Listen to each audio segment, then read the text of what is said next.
Hello, this video is to support the eBay listing for this Teac A-3440 4-track 4-channel reel-to-reel tape recorder. I've done another video on this model of deck. I'm actually selling two of them. The other one's in better condition than this one. So I'll put a link to that video because that's got a lot of detail about how the deck works and you know, how you use it in some detail. So this video is going to be a lot briefer and is specifically about this deck. So basically I'm selling both of them because I need to reduce clutter. The original plan with this was I was going to do it up you know, into really good condition and sell it, but I'm going to sell it as seen in the condition it's in. It works, but it needs a bit of love. I bought it probably 2 years ago and I had to drive about an hour and a quarter to get there. I bought it from eBay and the listing didn't have very good photos. Well, they were terrible actually. So when I got there and saw it, I wished I hadn't bothered really. It was a mess. And I've got it into the condition you see now, but I'm not willing to take it any further. It needs somebody who's willing to spend a bit of time on it or to take it in for servicing with someone who knows what they're doing. Yeah, when I picked it up, I think the guy who'd had it before, he had a thing about silver. So these hex bolts you see here, 4 there and these 2 here, I've put these on. They're not the original part, but they're, you know, they look reasonably close and they look okay. What the previous owner had done is he'd put in some threads. He'd screwed threads into here and then put nuts on the end, bright silver nuts, and they just look weird. So I got rid of those. He's also sprayed the top and the back panels. This is sheet steel here, 2 pieces, one there and one below. He's sprayed them silver but done a fairly poor job of spraying them. So my original plan was to spray them black again, but you know, I frankly couldn't be bothered to, you know, go to the hassle of sanding it all down, putting half a dozen or more coats of spray on. So that's the job for the next owner if you want to make it look more original, which was black. Should be black, those panels. The other thing he did, and I don't really understand why he did this, but fair enough. The side panels of these decks is normally it's a chipboard with a dark wood veneer, a fake, you know, plastic veneer that looks like dark wood grain. And it looks like he's taken a bit of pine bedroom furniture, chopped it in half and made his sides out of it. Here you go. I mean, it just looked terrible. So this was here on the sides. It just looked bizarre with this bevel edge. So anyway, I got rid of, well, as you can see, I've removed those. So I bought some MDF. This is 15mm MDF, which is cut to size. And I was originally going to spray it, but again, it's just, you know, it takes a long time to spray stuff. You have to do so many coats and, you know, I frankly just haven't had the time. So I vinyl wrapped these sides. It's in quite a thin vinyl. It's not the world's best job. You know, I'll be completely open about that. You may wish to take the vinyl off and spray it, or maybe you can get hold of some original sides. I don't know. The other thing, it came without feet. So these decks normally come with 2 plastic feet, one there and one there, which go the full depth of the deck, but they also stick out the front a bit, and that's quite important because almost all reel-to-reel decks have most of their weight at the front. And so by having that bit of foot that sticks out here, it makes them less likely to tip. Now, I'm not saying it's that likely to tip, but it's 25 kilos. You really wouldn't want it to fall over and land on you or one of your beloved possessions, that's for sure. So I think if you can't get hold of original feet, it might be worth, in fact, there's an eBay seller that makes wooden feet that you can use with these decks, or you could maybe make your own wooden foot to use with it. So that's it cosmetically. It's silver on the top and the back, should be black. It's got these MDF sides which I've added to it, which frankly had to be better than the pine sides that were there before. What I have done though is I've put 2 rubber feet on the bottom here because it doesn't have the plastic foot it should have. So there's rubber feet, 4 of those on the deck as well. So it was known as the Frankendeck for a long time because it looked so weird with those pine panels on, but actually I think it's not too bad now. In terms of function, it all works okay, but it needs a bit of love. So, for example, the VU meters, this left-hand one, I'm not sure if it's plastic or maybe very thin sheet aluminium or something, but the legend, you know, I guess you call it cream-coloured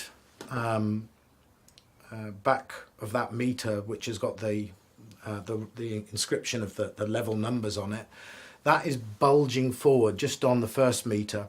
And so what happens sometimes is the needle actually gets stuck on it, and what it needs doing is this needs disassembling, and I think you can probably get into the meter and then bend that back down flat and perhaps glue it down, or get hold of a replacement meter perhaps. When it gets stuck, you just need to give the glass or the plastic a tap, and it unsticks fairly quickly. But yeah, it needs fixing. I have not spent any time on the electronics inside this deck, so it needs calibrating for sure. It sounds okay at the moment, but it definitely needs, you know, bias, EQ levels all need to be set. It may be that some of the electronics parts need replacing as well. I don't know, but it sounds okay. Tape counter works, pitch control works. It's 2-speed deck, so it's 7.5 inches per second and 15. I'll give you a quick demo now. If you've seen the other video, it's exactly the same setup as that. So I've got two inputs, one input from a record deck on channel 1 and 3. Sorry, just clonking around trying to get the record ready. And then on channels 2 and 4, I've got a mobile phone playing a streaming service. So I'm just starting the record. So let's start off with source mode. All right. So that's channels 1 and 3. And here's channels 2 and 4. Patterns, drum set studies. Rhythmic break. So let's start recording.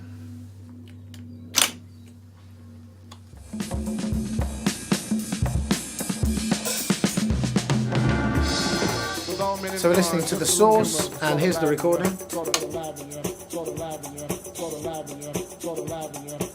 Source. 'Cause I'm your man.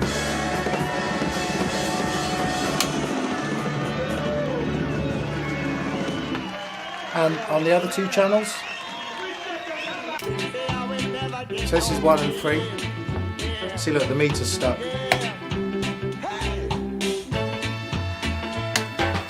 So there's the source.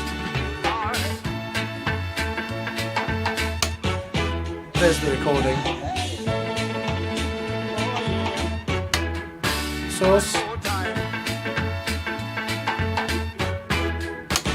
Recording.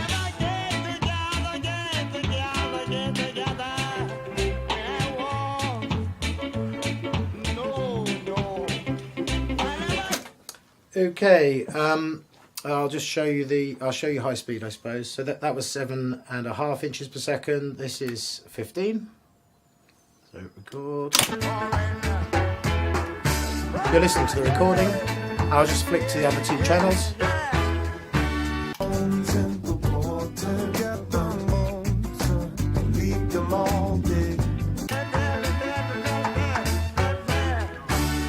Yeah, I mean, it sounds okay. It's not brilliant. It definitely needs calibrating, that's for sure. But yeah, largely working. I have not changed the capstan belt. It seems to be in reasonable condition. Same with the tape counter belt. Let me just show you the transport, high speed. Fast forward. Yeah, the real motors and the brakes seem to be absolutely fine. Looks like this spindle here is a tiny bit bent right at the end, but the reel itself is running pretty true, so I think it must just be the very end that's got a slight bend to it. So there's fast forward, brakes are fine, there's rewind.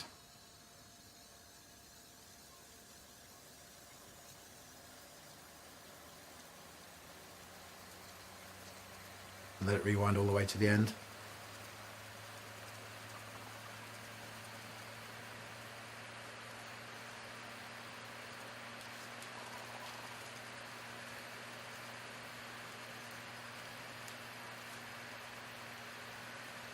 Riveting stuff, this.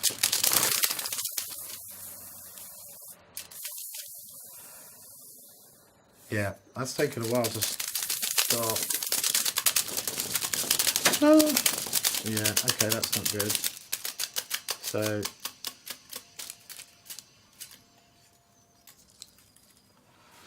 So it's interesting. So behind this tension arm, there's two micro switches, and one of them operates the switch that turns the capstan off and on, and that's working. The capstan's off now and on now. I can hear it on, off. But the other micro switch tells the deck that the taper's unthreaded, so that it can stop the reels, and that didn't work. So yeah, as you can see, that's still winding. So that implies to me there's either a problem with the logic or it's the micro switch itself. I really don't know which it is. So yeah, that obviously needs a bit of attention as well. I hadn't even noticed that till just now. So what else to tell you? Okay, in terms of what's included, the reels are not included. The nab adapters are not included. There should be 8 little U-shaped loops of metal that are used when this deck is not being used with a RX9 DBX noise reduction unit.